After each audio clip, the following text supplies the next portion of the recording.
Welcome to our look at the 2020 argument essay. This is Mr. Clark. We've got three different essays to look at, essay topics. We're going to talk a little bit about the format, how to apply all the different aspects so you get the points you deserve on this year's coronavirus AP exam. So we're going to go into the key, the linchpin, the most clutch part of the entire essay. It's short, but it's got to do the job, and that's the thesis point. If you don't get that, you are in terrible shape. So you need to make sure you get your thesis point and that you follow these directions to the letter. Okay? Use the language of the prompt. Take a position on the question you're asked to take in the essay. Okay? So it could be which of the models of representative democracy best achieves the founder's vision for America. So pick one of them and run with it. Don't say, oh, well, in some cases it's elite and in some cases it's participatory. No, none of that. Take a position, say it's participatory, say it's elite, and then, go with it and argue that point throughout the essay. So no hedging, okay? That is a really important part of this. If you do that, you're going to lose points, and there's no need for that. The second thing is everything hinges on including a line of reasoning after you take a position. So you say the pluralist vision of democracy or theory of democracy best achieves the founder's intent for the U.S. because, and then you have to give a reasoning for that, okay? And that doesn't have to be incredibly long. Your thesis argument doesn't require a lot of contextualization. It just means that you need to nail the reasoning, the basic argument for your position, okay? And so, that is going to encompass it. So you can talk about things you're going to bring up later and sort of pull it together in that single statement, but you don't need a long thesis. It doesn't need to be an extended paragraph. Again, they've cut your time down to, you've just got the 25 plus 5, so you've got just 30 minutes instead of 40. Keep that in mind. And again, on the checklist, there's a self-scoring thing that's been posted on Canvas. Did you take a position, and do you have a defensible claim with a line of reasoning? Okay, and those are the two components, as I mentioned earlier. It's all or nothing. If you don't get that, you're only going to be able to get 2 points out of the 7 available to you on this year. So let's look at the first one that was in our set. The initial set of FRQs, the argument essays, about the amendment process and whether or not we should be able to amend, whether the amendment process should be easier. Should it be simpler than it is? There's steps to it now. It requires an enormous amount of consensus. And so this pattern, remember that everything is going to look like what we did all year except for that last part about arguing an alternative viewpoint. Don't need to do that anymore. So, and the essay prompt will be laid out that way for you. So you just got the first 3 big main bullets and not the fourth part. But you've got to do that thesis piece, and then you've got to have one piece of evidence from a document, and they give you 3, Brutus, Fed 10, and Article 5 of the Constitution.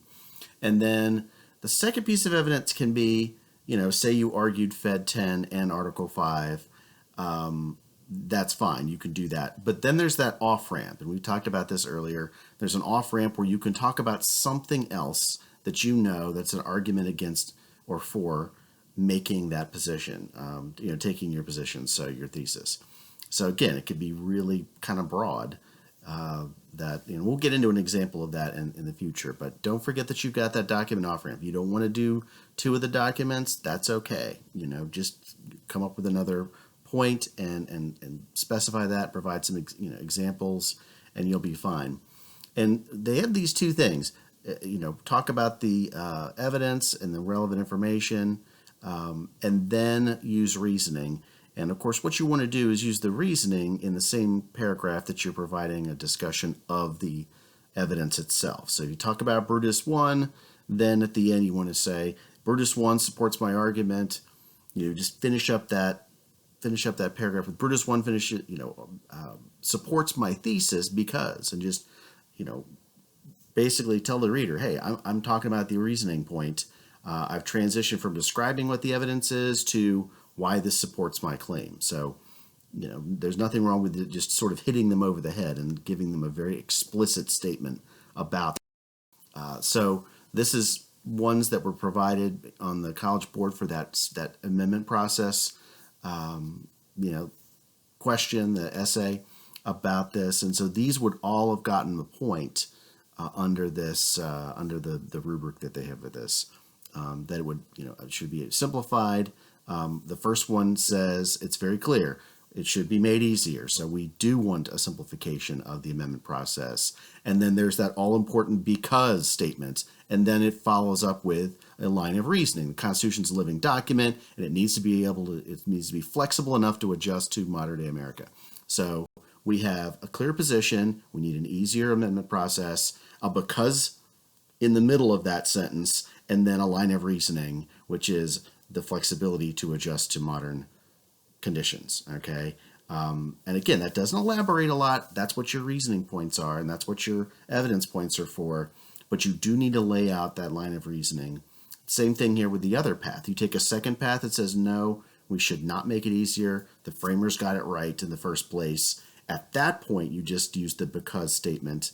And then you follow it up with, what, the framers didn't want the government to switch with every whim of public opinion. And it's just as well that it stays the way it is. So both of those would have been an acceptable thesis point. So you set that up. It could be one or two sentences for your opening paragraph, and then you go on to your first argument and your first piece of evidence and line of and reasoning for that and linking it back. So there are 2 points that you can get if you didn't get a thesis or if you just don't know very much about the documents or evidence.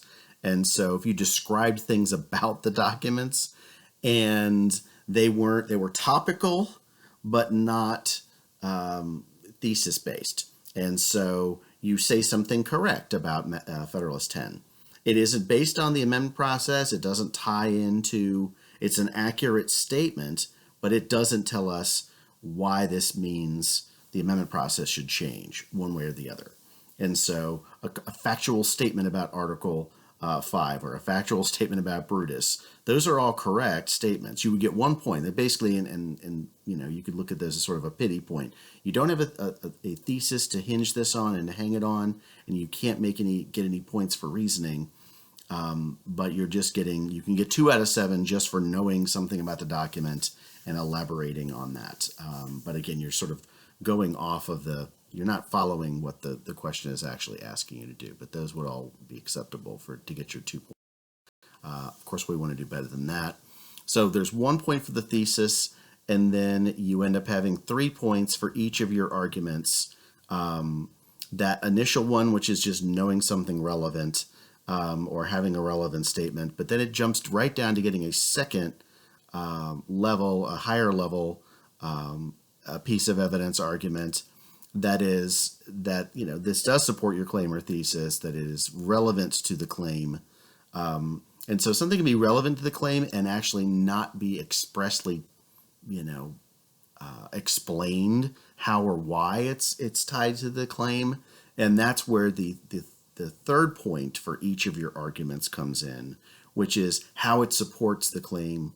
And you can, do you close the loop? Are you going to close the loop between what you brought up and how it connects back to the position you've taken in this argument? And so, and again, like I said, be explicit. Tell the reader, this provides reasoning for my thesis because, and then get into this. At the end of that paragraph where you've talked about Federalist 10 or you've talked about the Constitution and you've discussed it and how it applies to this topic, and then you get back to your thesis and you close it together, okay? And you've got to do that once, set up a new paragraph, and then you do another one, okay? And that's where you end up getting into, that loop closing exercise. And so you can get 6 points from, the two basically body paragraphs. There's no conclusion required on this. So you're talking about a short thesis statement with 2 arguments put out in paragraph form. Okay, so for the situation where, and this is just to illustrate what I was mentioning earlier, Federalist 10 in this whole issue about whether or not we should amend the Constitution, or the process for amending the Constitution should be changed. The three color-coded things here, you get a point for describing something accurate about Fed 10. Then, you've got your extra point, or your second point for your piece of evidence. Madison, this is how it ties into this topic, or how it ties into this particular prompt. Madison warns of the danger of factions, especially majority factions. His concern was the majority would be easy to form, then the rights of the minority would be jeopardized. So the minority rights would be imperiled if we made the government too easy to change, and that's why we have the protections in the Constitution, and why it's difficult to govern as possible. And so Federalist 10 and 51 talk about that. But Federalist 10, you get this reasoning point here in the green. Fed 10 supports my thesis because a process that makes it harder to change the Constitution prevents it from being changed with any whim of the majority, requiring overwhelming majorities in both houses of Congress, and then the states provides protection against majority tyranny, okay, because it's going to be hard to govern, okay, it's going to be difficult to make things. Article 5 of the Constitution, again, that initial part that's highlighted in yellow gives us a basic identification of what it is, and then we have how it ties into this particular prompt, which is, look, the amendment process is complicated. There's the Congress, there's the states. We've seen this process work to allow for flexibility up to a point where we're with prohibition. And so there's a prohibition example in the middle of that. This supports my thesis because the framers deliberately made, set up a checks and balances system so that it would require consensus to change the Constitution, to make it, so that this is a really well-supported argument. That means the amendment process allows for change, but that change was not made too easily. Okay, so you're giving your reasoning there at the end, tying it back to your whatever. In this case, the position was we shouldn't change it.